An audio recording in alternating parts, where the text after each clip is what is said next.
नमस्कार बंधुगण थंबनेल देखि जानी पारुथिबे आजिकार टॉपिक कौन होइथिबो। हाँ फ्रेंड्स, ए वीडियो माध्यम रे आमे रेसिडेंट सर्टिफिकेट पई कि भली आवेदन करिबा तार फुल प्रोसेस आपण मानक मु जणैबी। तो सेथि पई प्रथमे आपण जे कोनसी ब्राउजर ओपन करिकि ई डिस्ट्रिक्ट ओडिशा टाइप कर नेबे, तापरे सर्च करि नेबे। देखंतु मु टाइप कर नेछि, तापरे सर्च करि नउछि। तापरे ई डिस्ट्रिक्ट ओडिशा लेखिकि एठारे ऑफिशियल लिंक शो करिवो, तारि ऊपर पुनी थरे क्लिक करिबा। तापर एठारे देखंतु राइट साइड रे 3 लाइन शो करूछि, तारि ऊपर आमे क्लिक करिबा।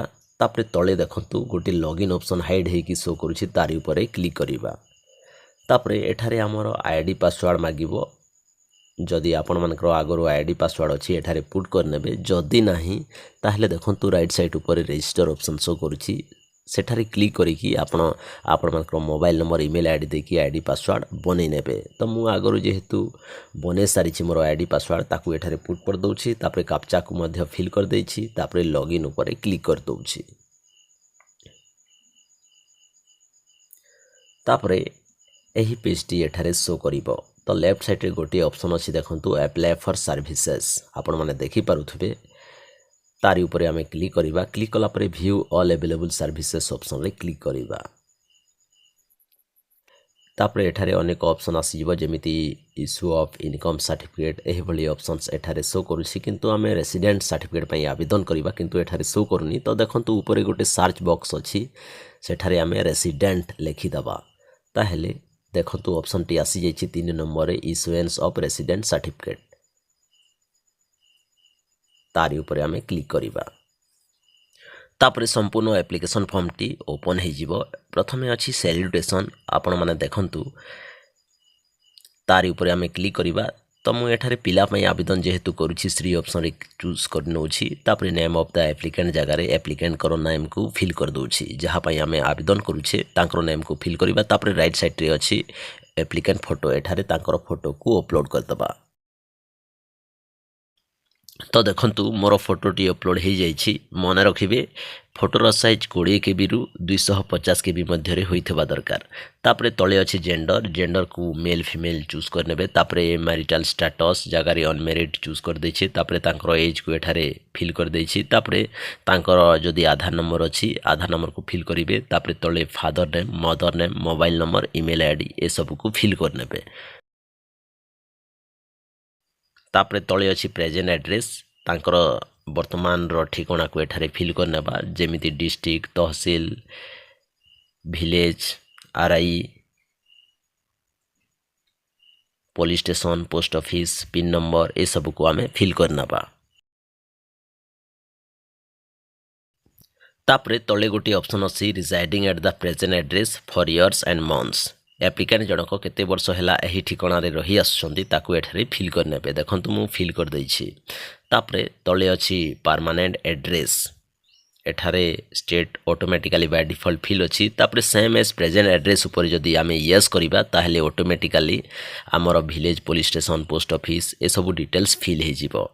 फिल हे गला परे आमे तळको आसीबा। तळे गोटे ऑप्शन अछि, देखंतु if any person other than applicant filling the application. एठारे आमे यस ऊपर रहिबा को देबा।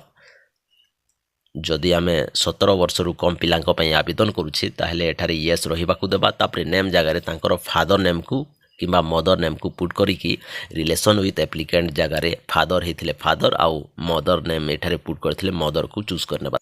तापरे एठारे गोटे पर्पस ऑप्शन अछि। एठारे आमे आधार करेक्शन लिखि दैछि, जेहेतु आमे आधार करेक्शन पई रेसिडेंट सर्टिफिकेट पई आवेदन करूछे। तापरे तळे प्लेस अछि आउ आई एग्री। प्लेस जगह रे आपण मानकर विलेज रो नेम को पुट करिवे। तापरे आई एग्री ऊपर चेक मार्क पुट करिवे। तापरे तळे गोटे कैप्चा वेरिफिकेशन पई दैछि। एही कैप्चा कोड को एठारे जेमिति अछि सेमिति फिल कर नेबे। तापरे सबमिट करिनबा। सबमिट कला परे पुणी प्रिव्यू पई हमकु शो करिवो, जहा हमें फिल करिछे ताहा सब ठीक भाबरे हमें फिल करिछे कि नाही थरे देखि नेबा। तो मु थरे चेक कर कोनोसी जगह रे भूल भाल थिले एडिट ऑप्शन को जाई कि आपण एडिट करि परिबे। जेहेतु हमरो ठीक अछि, अटैच एनेक्सर ऊपर क्लिक कर दोछे। तापरे एठारे हमकु डॉक्यूमेंट सब को पीडीएफ फाइल रे अपलोड करबा पड़िबो। प्रथमे अछि डॉक्यूमेंट्स टू बी अटैच। एही ऑप्शन रे मु एप्लिकेंट कर लैंड रेकर्ड्स आउ सेल्फ डिक्लेरेशन को गोटे पीडीएफ बनई ताकू मु एठारे अपलोड कर दूची। देखंतु प्रथमे मु आर ऑप्शन को चूज कर दूची तापरे लैंड रेकर्ड्स आउ सेल्फ डिक्लेरेशन रो पीडीएफ को एठारे अपलोड कर दूची। मन रखिबे लैंड रेकर्ड्स आउ तांकर डिक्लेरेशन को गोटे पीडीएफ रे मर्ज करी रखिछि ताकू मु एठारे अपलोड कर दूची।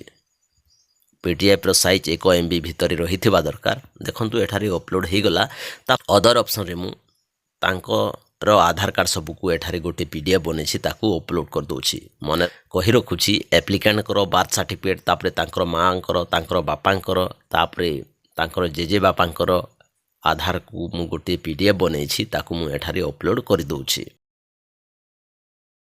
आपण माने ए सब को निज मोबाइल फोन रे मध्य करि परिबे।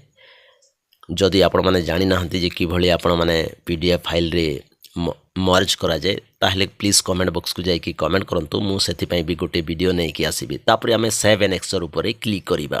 देखंतु मु अपलोड करि सारला परे सेव एंड एक्सचर ऊपर क्लिक कर दउछि। तापर पुणी प्रीव्यू पई एठारे शो करिवो। आपण माने लास्ट थरो पई एठारे पुणी थरे चेक कर देबे आ सबमिट कला परे कोनोसी एडिट हबो नाही। आमर जेहेतु ठीक अछि सबमिट ऊपर क्लिक कर दउछि। सबमिट कला परे आमर एप्लिकेशन टी सक्सेसफुली सबमिट हे जिवो आ एही भली गोटी एक्नॉलेजमेंट स्लिप जनरेट हे कि एठारे शो करिवो। एठारे आमर रेफरेंस नंबर रहिछि सही रेफरेंस नंबर सहाय्य रे आमे आमर सर्टिफिकेट को ट्रैक करि परिबा। आमर एप्लिकेशन सब को ट्रैक करिबा पई देखंतु लेफ्ट साइड रे अछि व्यू स्टेटस तारि ऊपर आमे क्लिक करिबा। तापरे तळे अछि ट्रैक एप्लिकेशन स्टेटस तारि ऊपर आमे क्लिक करिबा। क्लिक कला परे एठारे एही भली शो करिवो। एठारे आपण जदि चाहिबे एप्लिकेशन रेफरेंस नंबर को पुट करि परिबे किंबा आपण फिल न करिकि गेट डाटा ऊपर मध्य क्लिक करि परिबे ताहले आपण मानकर एप्लिकेशन रो स्टेटस सब शो करिवो। आपण माने देखंतु मु वर्तमान जो आवेदन करिछि रेसिडेंट सर्टिफिकेट पई 8 नंबर सीरियल रे ताहा इनिशिएटेड लेखिकि शो करूछि अर्थात वर्तमान सबमिट करिछि आ सर्टिफिकेट सब आसी गले आपण मानकु एमिति डिलीवर लेखिकि शो करिवो। सर्टिफिकेट सब को चेक करबा पई आपण डिलीवर ऑप्शन रे क्लिक करिवे। तापरे सर्टिफिकेट जदि इशू हो जाए ताहले देखंतु रेसिडेंट सर्टिफिकेट एमिति लेखिकि शो करिवो आ रिजेक्ट हेथिले रिजेक्ट लेखिकि एठारे शो करिवो। तो आमर सर्टिफिकेट सब आसी जाइछि डाउनलोड करबा पई आमे सही रेसिडेंट सर्टिफिकेट ऊपर क्लिक करिबा ताहले आमर सर्टिफिकेट टी डाउनलोड हे जिवो। देखंतु आम केस रे सर्टिफिकेट टी एही भली आसी जाइछि। तो आपण माने जानि रखंतु आवेदन करि सारला परे 7 रु 10 दिन आपण मानकु वेट करबा को पड़िबो। 7 रु 10 दिन मध्य रे एही सर्टिफिकेट सब आसी जाई थाए। आपण मानकु कोनोसी जगह को जिबा को पड़िबोनी घरे बसी की सर्टिफिकेट सब को डाउनलोड करि परिबे आउ आवेदन करि परिबे।